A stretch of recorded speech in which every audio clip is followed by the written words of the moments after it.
Hey guys, welcome to this Jira course.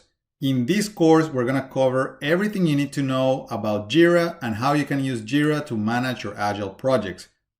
Jira from Atlassian, the company who created this great and amazing product, is by far the most popular and widely used of all the Agile tools and all the Scrum tools out there.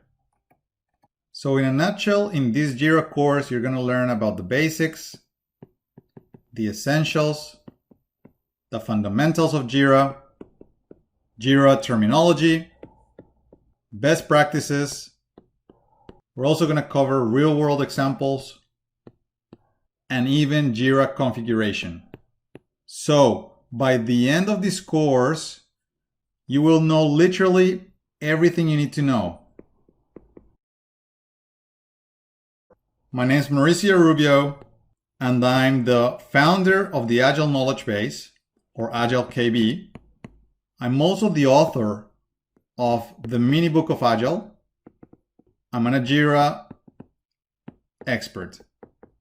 I actually work with Jira on a day-to-day basis. I use it all the time and I have been using Jira for years. So I can definitely share with you about all of my experience and about how you can use Jira on your Agile projects. And I can also talk to you a little bit through the different things that Jira has that a lot of other of the Agile tools and Scrum tools don't have, and why it's so popular and why people love it so much.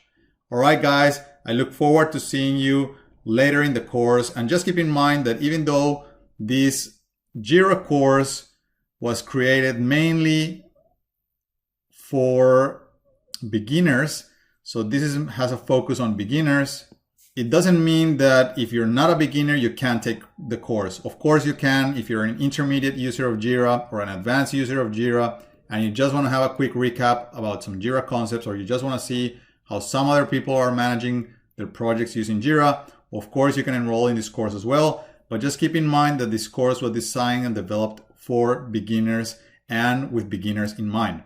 All right, guys, I'm sure you're going to get a lot out of this course and I hope you enjoy it. I'll see you on the next one. Cheers. Bye.